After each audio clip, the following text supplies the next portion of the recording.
Mengapa setiap penampilan pemimpin Indonesia jajarannya tidak ada di samping beliau? Demikian pertanyaan dari seorang pengamat intelijen pertahanan dari negeri jiran kepada saya via WA. Trump setiap saat ada wakil presiden di belakangnya dan beberapa pejabat di sekelilingnya di masa COVID ini. Begitu juga Xi Jinping, pemimpin Cina. Jangan tanya kalau Kim Jong-unnya Korea lebih parah lagi, lebih lengkap lagi. Itu hanya signal bahwa pemimpin bekerja dengan timnya. Apakah takut tertular? Berapalah harga proteksi buat seorang pejabat negara tertinggi dan kabinetnya? Tak seberapa. Rakyat harus diperlihatkan yang kerja banyak dan kompak. Bukan hanya 4L yang bekerja. Dan hal ini sungguh penting jika mengerti cara bernegara. Hal ini untuk membuat rakyat melihat simbol. Rakyat itu yang dilihat simbol. Perlihatkan kalau kalian itu bekerja, wahai menteri kabinet, wahai Pak Wakil Presiden. Beradalah di sekeliling pemimpin kalian. Sterilkan kondisi kalian. Lalu bagaimana cara menyelesaikan masalah pandemik ini? Yang saya lihat sampai sekarang tidak ada strategi perang nasionalnya. Yang ada hanya membangun narasi nasional. Ini versi saya loh ya. Kalau saya pegang mandat, maka apa yang akan saya lakukan? Ada baiknya kita melakukan percepatan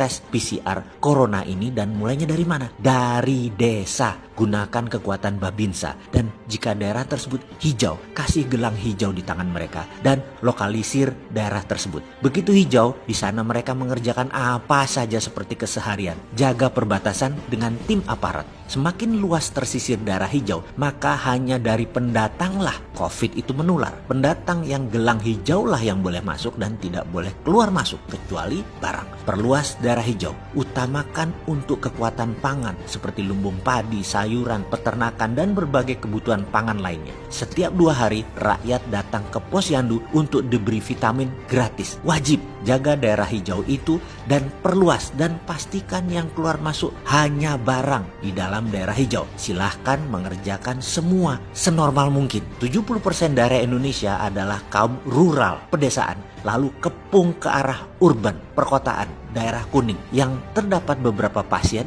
segera hijaukan dengan bawa pasien keluar ke tempat pengobatan. Dan diamkan 14 hari daerah tersebut dengan isolasi mandiri. Setelah itu daerah itu menjadi hijau, normal kembali. Dan hal ini dikerjakan dengan cepat. Semua mengepung ke arah kota, arah urban. Babinsa dan aparat kesehatan pertahanan dan keamanan bisa melakukan tes 1 juta per hari kalau perlu. Semua wilayah Jawa dulu saja misalnya. Lalu petakan daerah hijau normal, daerah kuning isolasi 2 minggu, daerah merah lockdown sebulan. Semua ditanggung negara, kebutuhan dasar 9 bahan pokoknya. Kalau ada kurang, WA saja. Nomor Babinsa setempat akan dikirim. Kalau ada yang sakit, hubungi Babinsa, akan dijemput dan tenaga medis datang. Sekedar pembanding strategi ini, desa mengepung kota ini dipakai oleh pemerintah Cina kemarin dengan menggunakan hal yang sama. Hanya mereka menggunakan hal yang lebih canggih, database dari handphone masing-masing penduduk. Di Wuhan misalnya, ketika bulan Januari, semua orang harus mendownload satu apps di ponsel mereka. Nama appsnya kalau dibaca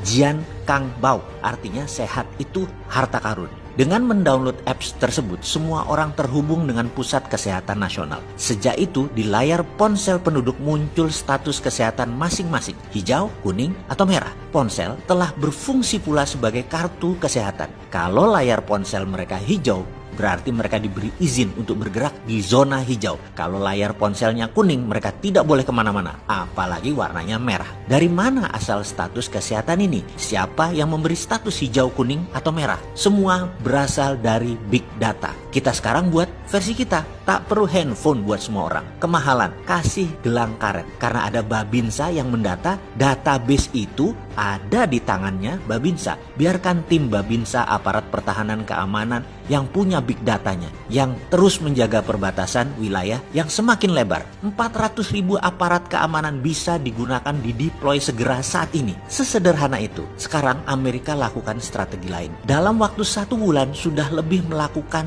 tes sebanyak 20 juta lebih, dan terdapatlah 700 ribuan orang Amerika yang terpapar per hari ini. Karena itu mereka cepat melakukannya, strateginya dan datanya akurat. Kembali kita dengan tim Babinsa ke desa-desa, membuat zona hijau di mana-mana. Kepung urban, kepung kota dengan zona hijau. Gabungkan big data Cina dari desa ke kota, gabungkan dengan tes yang cepat dan banyak seperti dilakukan di Amerika. Indonesia hingga saat ini baru 30 ribuan tesnya dilakukan. Terlalu pelan dan sedikit biayanya. Daripada 5,6 triliun buat pelatihan online, mending buat perangi COVID. Hari gini duit begituan buat pelatihan online mau dapat apa mereka? Mau ngerjain apa mereka? Mending kasih tim medik militer dan kepolisian gerak dari Babinsa Polsek terkecil berbarengan buat adakan PCR tes COVID dari desa ke kota. Tidak semua orang, hanya satu orang dalam satu keluarga yang paling sering keluar rumah sehingga cepat pemetaannya. Dengan banyaknya daerah hijau di pedesaan, suplai mata rantai makanan ke kota tidak akan ada masalah. Bisnis tidak terputus, nggak perlu import bahkan.